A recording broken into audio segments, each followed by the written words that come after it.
Let us start with Akpabio's latest news as he sparks controversy after visiting the widow of late Senator Ifeanyi. As we had it on the news, Oba's death jolted me, Akpabio tells late senator's widow. Akpabio led some team of senators to go and condole with the family of late Senator Ifeanyi. What he said there has sparked controversy. Death can happen to anybody, but my prayer is that none of us should bury our children. Be proud that you are alive to bury your father and not the other way round. This is what is dragging controversy. This very statement where he said that they should be proud that they are alive to bury their own father, whom is far younger than Akpabio. That is the controversy. What do you have to say about it? Watch this video to the end.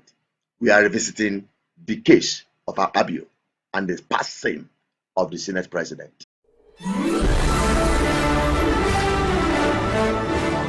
Wonderful people, viewers and subscribers, you're welcome back again on this platform where we tell you undiluted truth. And you know truth can never get old. I want us to revisit the sayings of Akpabio, the current Senate President. Take a look at this woman's confession and exposition about the man Akpabio. I've published it once. I'm republishing it again. Take a look. Nobody makes any payment in NDDC without Godswill Akpabio's approval. When we first came to NDDC, on the day of going for the inauguration, he told me in the car that, Madam MD, if you don't do what I say, the same pen with which I used to sign your letter, it will be the same pen that I will use to remove you. He said the first thing I should do when I get to Port Harcourt is to change the dollars in the NDDC account. I was scared to do that. After that, he came to Port Harcourt 2 days after the inauguration.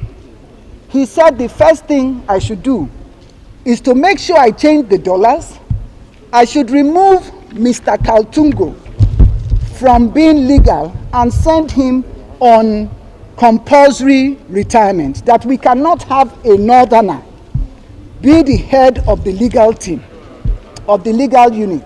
He said I should remove all the other directors that refused to take his instruction during the time of Mrs.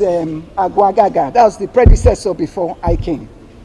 So he came also with a draft, which I've submitted, with a draft letter that I should write and put it on my letterhead, implicating Senator Mwobushi for collecting contracts in NDDC. I told him that I will not, I'm a lawyer, and that whoever alleges must prove. The fact that Senator Mwobushi is giving us trouble as IMC, you remember also that they did not recognize the IMC. I said I will not do that letter. He said I was ungrateful and I refused to do the letter. Dr. Cairo now said that he will do the letter.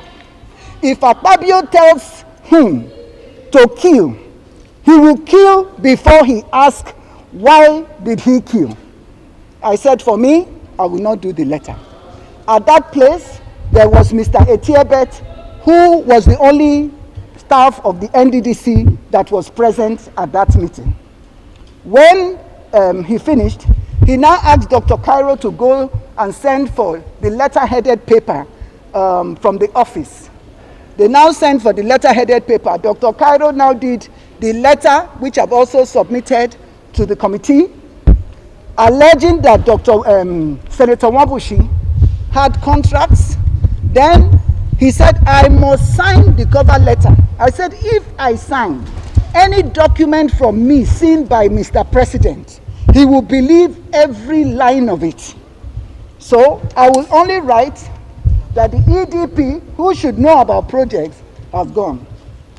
The next thing that he told me, he said, I must make sure that all these people leave and that the procurement, because apparently Akpabio, before I came, when himself and Festus Keyamo were ministers, their first meeting at the commission, he was awarded 30 contracts for distilting and water hyacinth.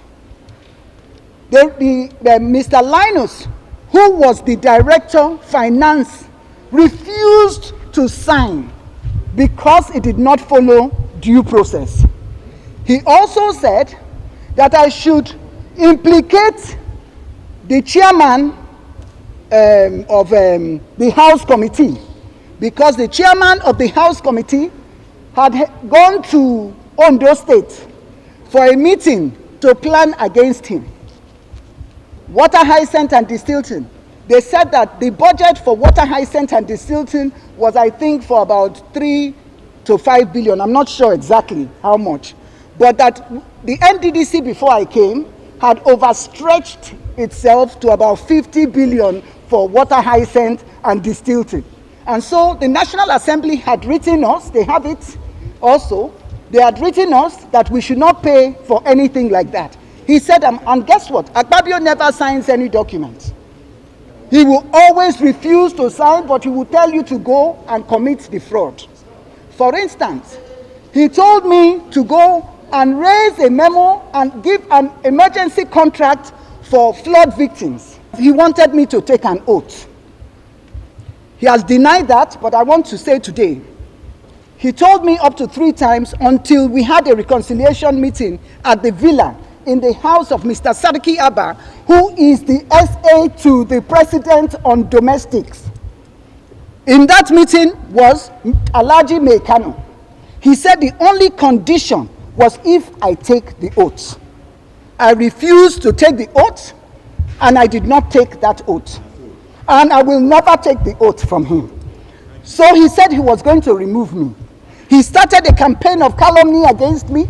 He said I did not answer him because the facts will speak for itself. Now, to end this matter about the procurement process, I refused to go with him to deceive Mr. President at the FEC meeting, because the Procurement Act says if I contravene any section of the Procurement Act, is 5 years imprisonment without an option of fine. So if I go and say they should pay for the process, if you see, they say it's for 2020 budget. Akpabio went to get the approval from FEC. The 2020 budget has not even been discussed by the National Assembly till today. The 2020 budget has not been passed. However, he lied to FEC, which is the greatest embarrassment in this country, for a budget that has not been passed, for an approval to be given for that procurement. I refused to go because he wanted me to send the money for the procurement to the ministry to implement the forensic audit. I refused.